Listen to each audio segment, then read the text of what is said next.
할렐루야, 성도 여러분 반갑습니다. 오늘은 수요일 11월 17일 수요예배 하나님 앞에 드리겠습니다.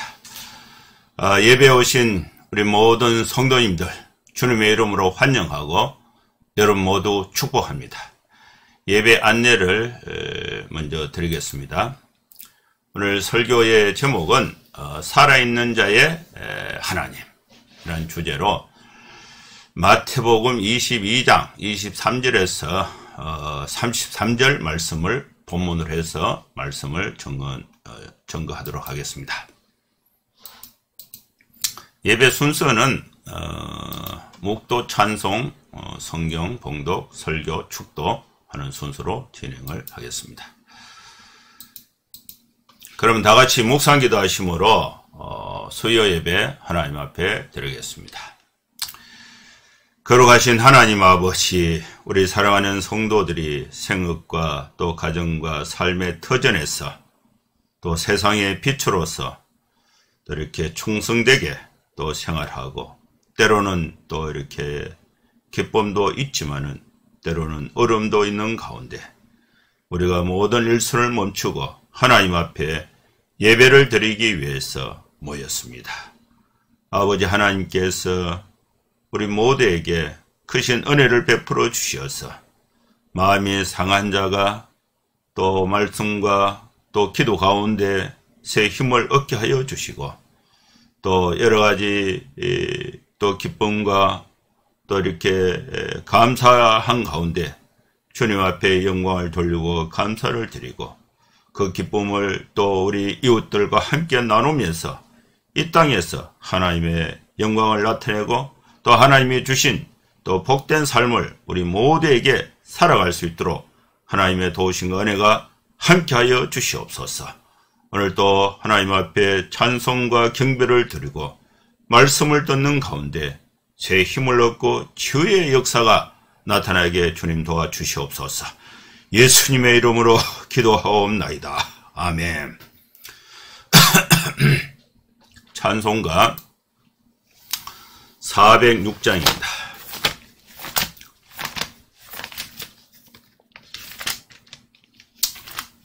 406장 1절, 2절, 4절, 3절만 부르도록 하겠습니다.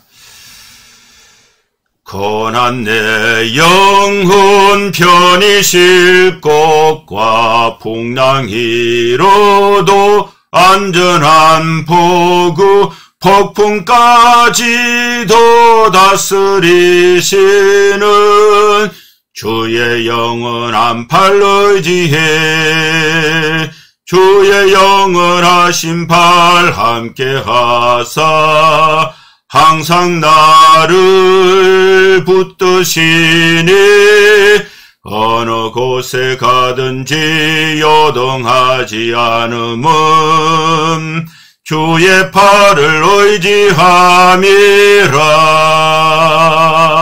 세상 친구들 나를 버려도 예수 늘 함께 동행함으로 주의 은혜가 충만하리니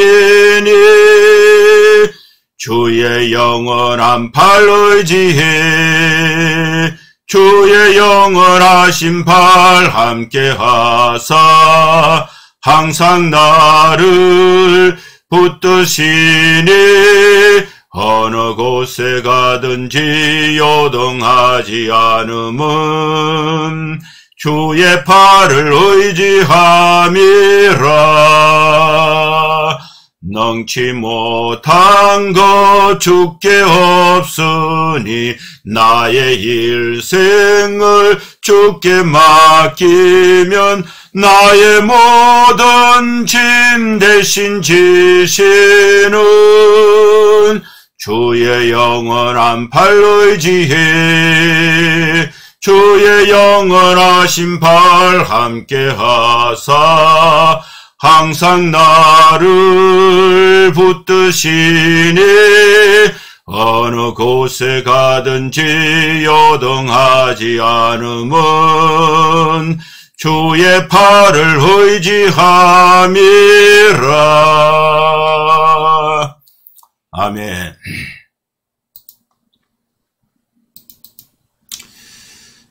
성경 봉독하겠습니다. 부활이 없다 하는 사두개인들이 그날에 예수께 와서 물어 이르되 선생님이여 모세가 일렀을 때 사람이 만일 자식이 없이 죽으면 그 동생이 그 아내에게 장가들어 형을 위하여 상속자를 세울지니라 하였나이다. 우리 중에 7형제가 있었는데 마디가 장가들었다가 죽어 상속자가 없으므로 그 아내를 그 동생에게 물려주고 그 둘째와 셋째로 7째까지 그렇게 하다가 최후에 그 여자도 죽었나이다. 그런즉 그들이 다 그를 취하였으니 부활 때에 7 중에 누구의 아내가 되리까? 예수께서 대답하여 이르시되 너희가 성령도 하나님의 능력도 알지 못하는 거로 오해하였도다. 부활 때에는 장가도 아니가고 시집도 아니가고 하늘에 있는 천사들과 같으니라. 죽은 자의 부활을 논할진대 하나님이 너희에게 말씀하신 바 나는 아브라함의 하나님이요 이삭의 하나님이요 야곱의 하나님이로다 하신 것을 읽어보지 못하였느냐. 하나님은 죽은 자의 하나님이 아니요 살아있는 자의 하나님이시니라 하시니 무리가 듣고 그의 가르침에 놀라더라. 아멘.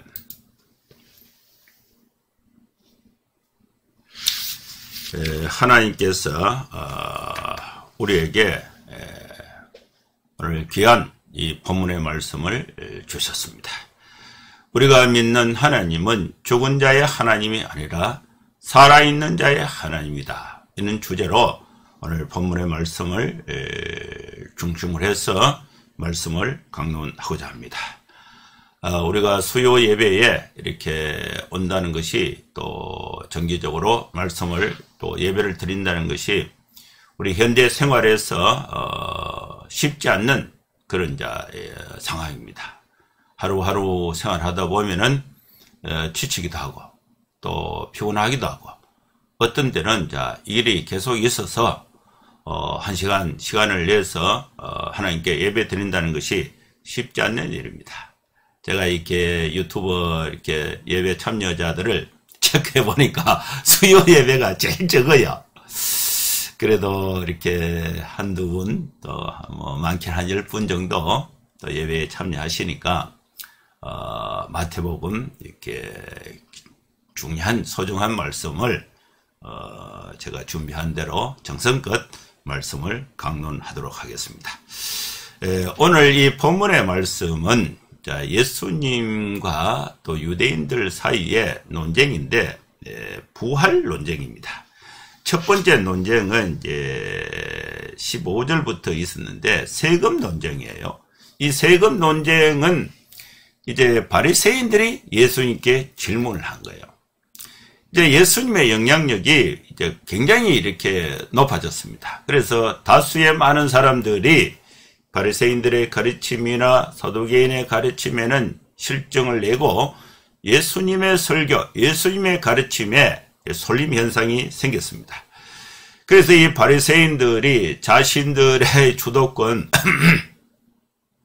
영향력이 이제 상실되니까 이 종교의 또 이렇게 그 주도권을 회복하기 위해서 예수님과 논쟁을 해서 예수님에게 이 함정을 파서 예수님으로 하여금 이렇게 무너뜨려야 하는 그런 이제 이렇게 상황이 있었는데 그 일을 먼저 누가 했느냐면 바리새인들이 했어요.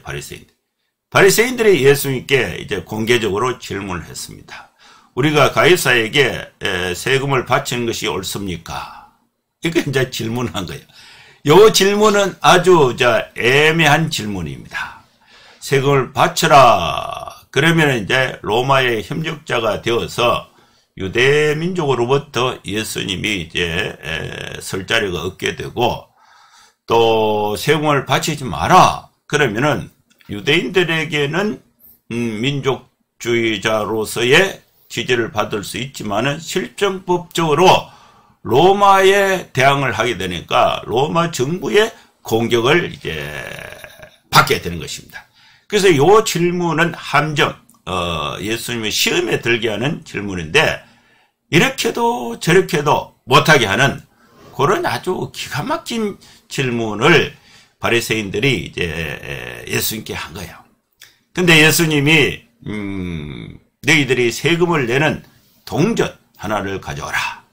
그 동전에는 이렇게 초상화가 이제 그 부조가 돼 있는데 이 뉘상이 있느냐. 그래서 가이사의 상이 있죠. 그래서 이것은 가이사의 것은 가이사에게, 하나님의 것은 하나님께 바쳐라. 이렇게 아주 완벽한, 아무도 이의를 제기할 수 없는 그런 이제 대답을 예수님이 하시니까, 유대인들 중에 바리새인들이 완전히 찍소리 못하고 그냥 물러가 버린 것입니다. 그런데 이제 바리새인들하고 이 척을 이루고 있었던 계파가 있었는데, 그 계파가 사도계파예요. 사도계파. 이 사도계파 사람들 중에 이제 똑똑한 사람들을 이제 골라서 이들이 이제 예수님께 나와서, 바리새인들 너희는 실력이 어루보다 안 돼. 우리가 예수님께 질문을 해서 예수님을 이제 구렁텅이에 몰아서 유대의 리더십을 이제 우리가 찾아오겠다. 그런 이제 의도를 가지고 사도개인들이 예수님께 질문하는데, 그 질문 내용이 부활에 대한 논쟁입니다. 이 논쟁이 있기에 그 배경을 좀 이해할 필요가 있는데, 유대 사회는요 크게 4당파로 이루어져 있습니다. 바리새파, 그 다음에 사도계파, 그 다음에 열심당원, 그 다음에 에센파 있습니다.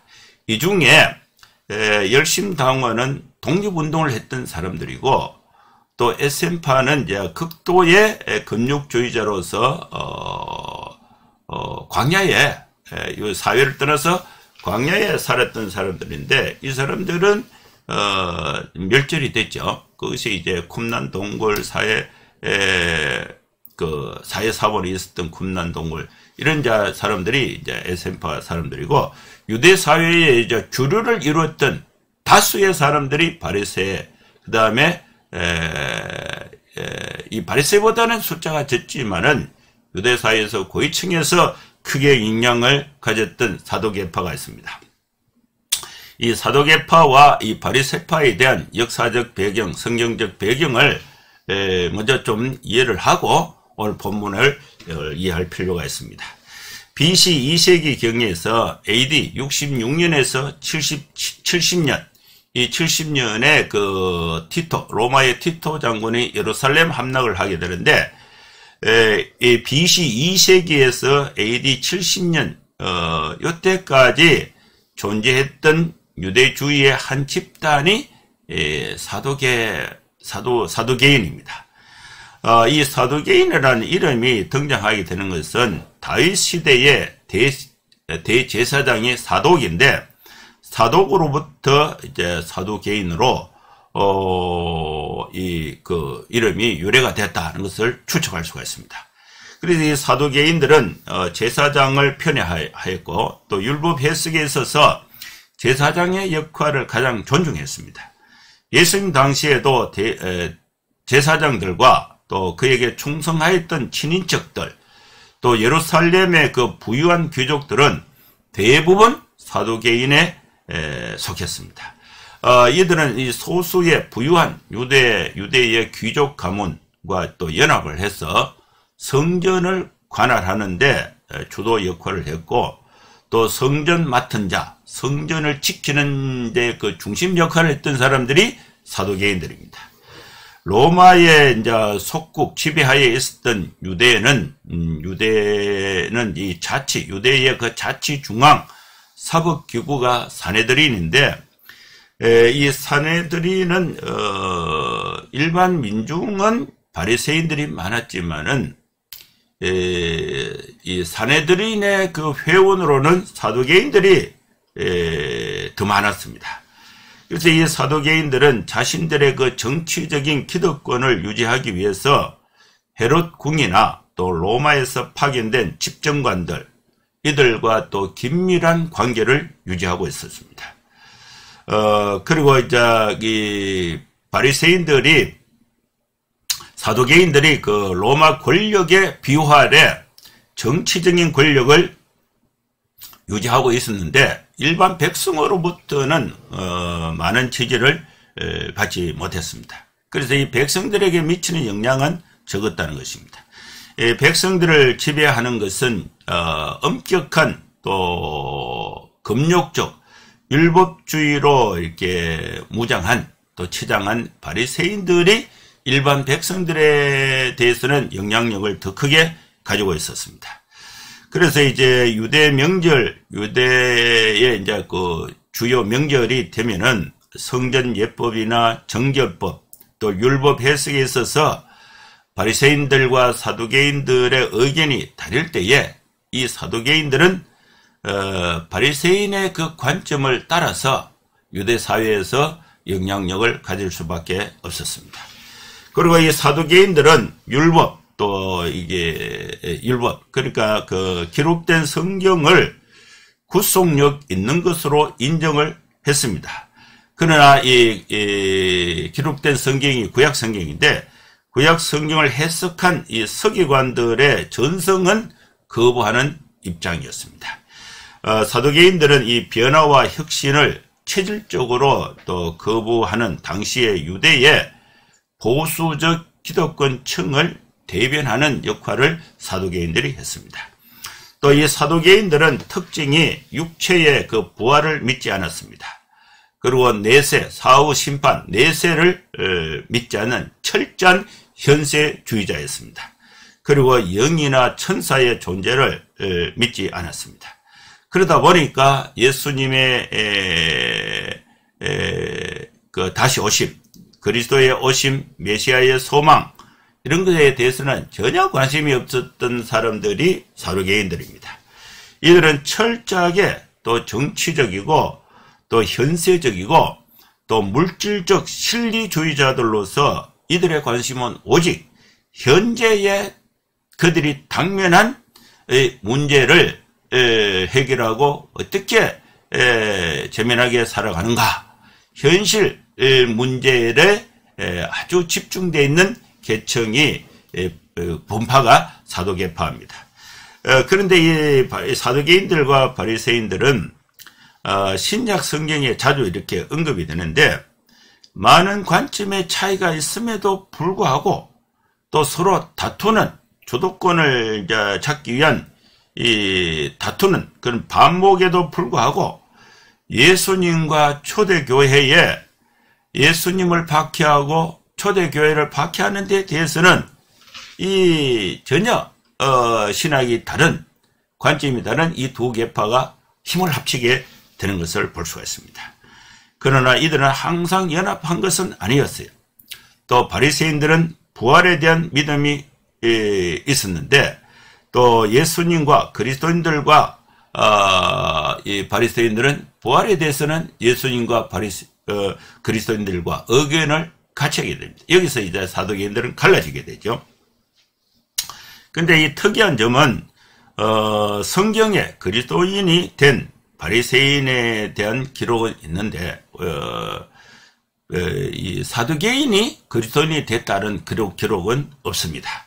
근데 이 사두개인들은 AD 66년에서 70년 사이에 유대 민중이 이제 로마에 항거해서 전쟁을 일으켰는데 그때의 사두개인들은 완전히 멸절이 되었습니다. 이 사두개인들이 예수님께 이제 부활에 대해서 질문을 한 거예요. 질문이 오늘 본문이 되는데 여기에 비해서 이제 바리새인들은 어떠한가? 바리새인들에 대해서 좀 설명이 필요한데요. 이 바리새인이란 말의 뜻은 구별된 자라는 뜻입니다.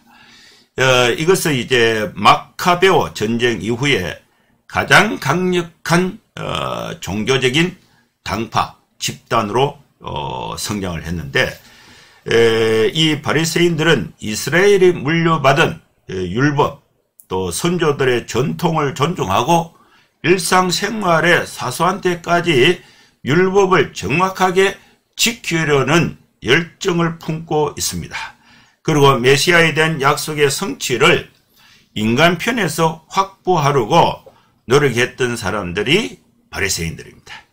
이 바리새인들은 이렇게 유대인들 중에 바리새파에 이제 가입을 하려고 하면은 일정한 시험 기간을 거친 뒤에 또 11조 또 결례 규정을 아주 엄격하게 지키기로 약속을 하면은 바리새파의 공동체에 가입을 시켜주게 됩니다. 이 바리새인들은 모세의 율법에 적힌 것뿐만 아니라 입으로 전해 내려온 이 정확하고도 엄격한 적용 규칙들, 또 장로의 그 유전, 또 일상생활에 지켜야 할 것으로 확신하고 있었습니다. 또 이 바리새인들은 사두개인들과는 다르게 하나님의 약속을 신뢰하고 또 바리새인들은 죽은 자의 부활을 믿었습니다. 바리새인들의 움직임이 처음에는 평신도 움직임으로 시작을 했는데 얼마 지나지 않아서 서기관 또 계층과 긴밀한 연결이 되게 됩니다. 이들의 그 위험성은 율법적인 데에 있습니다. 이 때문에 이들은 자기들이 옳다는 자부심을 지니고 냉혹한 엄격성을 띠고 있었는데 예수님께서는 이러한 경건성을 사정없이 공격할 수밖에 없었습니다. 바리새인들이 처음에는 백성의 그 지도권을 두고 사두개인들과 다투었지만은 AD 70년에 예루살렘이 멸망한 뒤에는 이 사두개파가 사라졌어요. 그리고 유대교 사상을 주도하고 결정하는 역할을 바리새인들이 하게 됩니다. 이 바리새인들은 종교적으로는 천사를 믿었고 또 영적인 존재를 받아들였고 부활을 믿었기 때문에 영적인 존재와 부활을 믿지 않는 사두개파와는 아주 대립이 된 것입니다. 여기서 이제 바리새인들이 이제 세금 논쟁에서 예수님께 졌어요.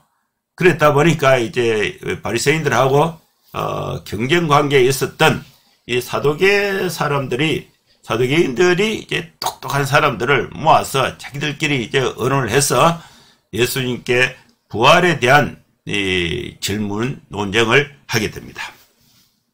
사두개인들은 신학보다는 정치에 관심과 열정을 가지고 있었습니다. 사람들이 모세 오경만 받아들였고 또 그 결과 영적 세계에 따라서 부활을 부정하게 됐습니다. 그들이 부활이 있을 수 없다는 논리적 근거를 가지고 와서 예수님께 질문을 해요. 역시 올무에 걸리게 하려는 그런 수작이었습니다. 율법을 따라서 한 여자가 7형제와 모두 아내로 이제 결혼을 해서 맞았다면은 부활이 있다고 하면은 이 여자는 남편이 7명인데 부활일 때는 누구의 아내가 되는가? 이렇게 곤란한 질문. 그래서 부활은 없다는 그들의 논리에 근거해서 예수님께 질문을 하는 것입니다. 그러나 예수님은 부활한 사람들의 세계에는 그런 인간관계가 필요치 않다고 말씀을 하셨고 또 하나님은 죽은 자의 하나님이 아니라 살아있는 자의 하나님이시기 때문에 그렇다. 그리고 사내들인의 단합된 죄와 이론으로도 예수님을 당해낼 수가 없게 된 것입니다. 자, 이 말씀이 이제 23절부터 이제 시작이 되는데 이 말씀을 이제 한 절씩 읽으면서 강론을 하겠습니다. 부활이 없다 하는 사두개인들이 그날에 예수께 와서 물어 이르되. 이번에는 사두개인들이 예수님께 왔습니다. 그들은 이제 다윗 시절에 활동했던 사독 제사장의 그 후예들로서 로마 황실이나 또 로마 정부, 로마의 그 인정을 받고 있는 정부인 그 헤롯, 이 헤롯에 협력함으로써 오랫동안 정치적인, 경제적인 기득권을 유대인으로서 로마와 협작을 해서 기득권을 유지할 수가 있었습니다. 그래서 로마가 이제 70년에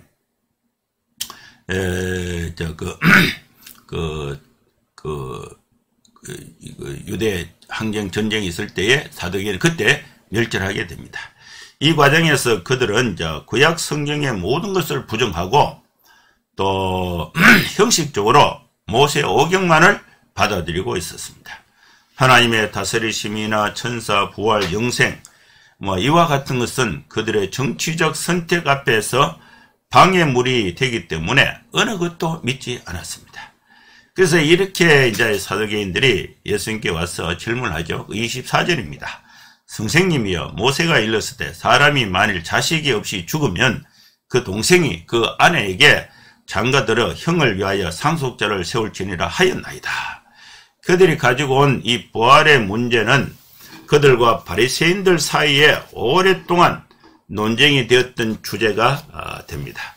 여기서 모세는 자식이 없이 죽는 형이 있으면은 형의 가문이 끊어지지 않도록 그 동생이 형의 아내, 즉 형수와 결혼해서 형의 이름으로 아이를 낳게 해야 한다고 모세 율법에 기록이 되어 있습니다. 그 말씀이 어디에 있느냐면은 신명기 25장 5절에서 6절에 있는 말씀이에요. 이 말씀을 이제 모세 오경을 인정하니까 이걸 가지고 예수님께 부활에 대해서 질문을 하는 것입니다. 그러면서 이 질문이 이제 실제 있었던 일인지 지어낸 일인지는 정확하게 알 수는 없는데 아무리 사람이 모세 율법을 따른다 하더라도 형제 7명이 다 죽고 자식이 없이 한 여자하고 그런 건 이제 확률적으로 보면은 아주 드물다고 볼 수 있는데, 근데 이걸 이제 논리적으로는 설명이 가능한 거예요. 그래서 질문을 25절에서 28절에 하고 있습니다. 그 내용을 보면 우리 중에 7형제가 있다. 마지가 장가 들었다가 죽었다. 그런데 아들을 낳지 못했으니까 상속자가 없다. 그러면은 그 아내를 동생에게 물려줬다. 둘째, 셋째, 넷째, 다섯, 여섯, 일곱째까지 그렇게 하다가 최후에 그 여자도 자식이 없이 죽었다. 그러면 그들이 다 그를 취했는데 7명의 형제가 한 여자를 다 취했는데 부활 때가 되면은 이 여자는 누구의 아내가 되는가? 이 질문이에요. 기가 막힌 질문이에요. 근데 이것은 이제 형사 취수, 형이 죽으면은 형이 죽으면 취수, 형수를 동생이 취한다. 형사 취수 율법 제도가 있습니다. 이것은 우리 중에 이런 표현을 했어요. 우리 중에 이 말은 실제로 있었던 일을 말하는 것인지 알 수는 없어요. 있을 법한 얘기를 만들어서 사실인 것처럼 말할 수도 있습니다. 부활이 불가능하다고 믿었던 사두개인들의 논리에 나타나 있죠. 이렇게 예를 들어서 얘기했다. 이렇게 이제 추측할 수도 있습니다. 모세의 명령을 지키려고 7 형제가 다 노력했지만 실패했고 그 여자도 죽었다. 근데 부활이 있다면은 다 이제 부활을 하면 죽었다고 부활을 하면은 누구의 아내가 되겠느냐? 그들은 누구의 아내도 될 수 없으므로 부활이 없다고 믿었던 것을 확신하면서 예수님에게 곤란한 질문을 하게 된 것입니다. 여기서 이제 예수님의 대답이 29절이에요. 예수께서 대답하여 이르시되 너희가 성경도 하나님의 능력도 알지 못하는 거로 오해하였도다. 여러분, 우리는 오해할 수가 있습니다. 2가지 사실을 모르면은 오해할 수가 있어요. 성경을 모르면 오해합니다. 하나님의 능력을 알지 못하면은 오해하게 되는 것입니다. 여러분, 우리는 성경을 알아야 됩니다. 하나님의 능력을 알아야 합니다. 예수님은 그들이 편협되게 구약 성경의 일부만 인정하는 사실을 지적하고 있는 것입니다. 일부만 인정하니까 성경을 모르는 거예요. 전체를 모르는 거죠. 그리고 하나님의 능력을 전혀 고려하지 않는 질문이기 때문에 오해의 원인이 된다고 말씀하신 것입니다. 그러면서 이제 예수님께서 질문하는 이 사두개인들에게 대답을 해 주셨는데 그 대답이 부활 때에는 장가 가는 일도 없고 시집가는 일도 없고 부활이 되면은 어떤 형태로 되느냐? 하늘에 있는 천사들과 같이 된다. 결혼은 이 세상에서 지금의 육체를 가지고 있는 동안 역사를 이어가도록 하신 하나님의 방법입니다. 부활한 결혼은 왜? 인간의 수명이 한정되어 있기 때문에 하나님의 나라를 이어가는 수단이 결혼을 해서 자녀를 생산해서 대를 이어가는 그런 하나님의 방법이 결혼 이 세상에서 지금의 육체를 가지고 있는 동안 하나님의 역사를 이어가도록 하는 하나님의 방법이 결혼인 것입니다. 부활이라는 것은요, 부활이라는 것은 하늘의 천사들처럼 영적인 존재로 살아가는 것이기 때문에 결혼할 필요가 없어요. 부활의 영적인 존재가 거기서 결혼해서 육체의 애를 낳아서 또 낳는 이런 형태가 이루어지는 것이 아니라는 것입니다. 생산할 필요가 없는 이게 부활체를 말하는 것입니다. 그래서 부활이라는 것은 하늘의 천사들처럼 영적인 존재로 살아가는 것이기 때문에 장가나 시집은 가지 않는다고 예수님께서 말씀을 하신 것입니다. 그러면서 예수님의 대답이 계속되는데, 죽은 자의 부활을 원할진대 하나님이 너희에게 말씀하신 바 나는 아브라함의 하나님이요 이삭의 하나님이요 야곱의 하나님이로다 하신 것을 읽어보지 못하였느냐? 하나님은 죽은 자의 하나님이 아니요 살아있는 자의 하나님이시니라 하시니 무리가 듣고 그의 가르침에 놀랐다. 이 예수님은 사두개인들이 인정하고 있는 모세 오경 중에 출애굽기 3장 14절 15절 말씀을 인용해서 사두개인들이 성경에 대해서 알지 못하고 질문하고 있다는 사실을 깨우쳐 주신 것입니다. 출애굽기 3장 14절에 어떤 말씀이 있느냐면은 하나님이 모세에게 이르시되 나는 스스로 있는 자니라.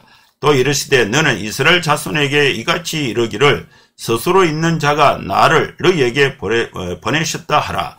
하나님이 또 모세에게 이르시되 너는 이스라엘 자손에게 이같이 이르기를 너희 조상의 하나님 여호와 곧 아브라함의 하나님 이삭의 하나님 야곱의 하나님께서 나를 너희에게 보내셨다 하라. 이는 나의 영원한 이름이요 대대로 기억할 나의 증언이라. 이 말씀의 배경은 모세가 하나님께 이제 질문을 안 한 거예요. 하나님이 이제 모세를 이제 이스라엘 민족을 구원하는 지도자로 이제 불러서 이집트로 보내려고 하니까 모세가 이제 안 가려고 하는 거예요. 안 가려고 하는데 모세가 이제 안 가는 이유를 이제 설명한 거예요. 내가 이스라엘 자손에게 가서 이르기를 너희의 조상의 하나님이 나를 너희에게 보내셨다 하면 그들이 내게 묻기를 그의 이름이 무엇이냐 하리니 내가 무엇이라고 그들에게 말할 수 있겠습니까? 그래서 하나님에 대해서 설명할 것이 없습니다. 그러니까 하나님이 모세에게 이스라엘 백성들에게 하나님에 대해서 설명할 수 있도록 대답을 주신 말씀이 오늘 이 말씀이에요. 하나님은 어떤 하나님이냐? 아브라함의 하나님, 이삭의 하나님, 야곱의 하나님께서 나를 너희에게 보내셨다 하라. 이는 나의 영원한 이름이요 대대로 기억할 나의 칭언이라. 자, 이 말씀은요. 자, 이 사두개인들은 부활이 없으니까, 영이 없으니까 아브라함, 이삭, 야곱은 죽은 자예요. 죽은 자. 그래서 끝나버린 거예요. 그런데 하나님께서 모세 시대에 모세가 1500년대 사람인데 아브라함이 2000년대 사람이에요. 500년 전의 사람입니다. 500년 전에 하나님 그러면 어떤 하나님이냐? 하나님은 아브라함이 죽어서 영이 없다면은 하나님은 죽은 자의 하나님이에요. 그런데 하나님은 살아계신 하나님이라고 사두개인들이 믿고 있어요. 근데 출애굽기에 모세에게 계시하신 하나님은 아브라함의 하나님, 이삭의 하나님, 야곱의 하나님입니다. 그러면 야곱도 살아있고 이삭도 살아있고 아브라함도 살아있다는 거죠. 육체는 죽었지만 영으로 살아있다는 것을 전제해서 하나님은 살아있는 자의 하나님, 죽은 자의 하나님이 아니라 살아있는 자의 하나님이다. 이것을 분명하게 말씀을 하신 것입니다. 이에 예수님은 사두개인들이 인정하고 있는 출애굽기 모세오경 중에 출애굽기 이 말씀 중에 출애굽기 3장 15절에 나는 아브라함의 하나님, 이삭의 하나님, 야곱의 하나님, 이것을 부활에 대한 증거로 사용하신 것입니다. 아브라함이 살아있다는 것, 영으로 존재하고 있다는 것입니다. 살아있다는 것입니다.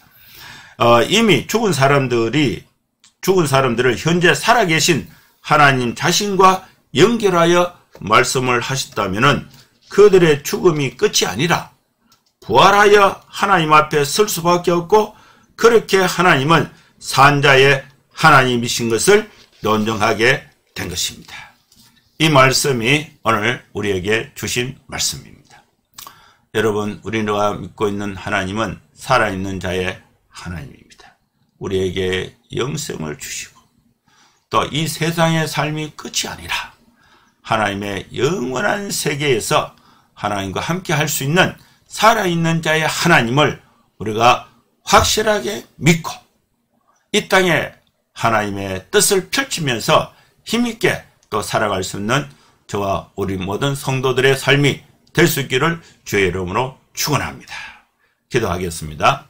하나님 아버지, 오늘 우리에게 소중하고 귀한 말씀을 주셔서 살아계신 살아있는 자의 하나님을 나의 하나님으로 믿고 영생의 소망을 가지고 힘있게 보람있게 살아갈 수 있는 영적인 능력을 우리 모두에게 하나님이 함께하여 주시옵소서. 예수님의 이름으로 기도하옵나이다. 아멘. 축도하겠습니다. 이제는 우리 구주 예수 그리스도의 크신 은혜와 하나님의 사랑과 성령의 감동함과 역사 충만 축복하심이 이곳에 함께 예배하는 모든 성도들 머리머리 위에 이제로부터 영원토록 함께 있을지어다. 아멘. 예, 감사합니다. 여러분 건강하게 또 안전하게 마스크 착용, 거리두기, 손 씻기, 코로나 상황에서 건강하고 안전하게 생활하시고 또 주일에 또 뵙도록 하겠습니다. 감사합니다.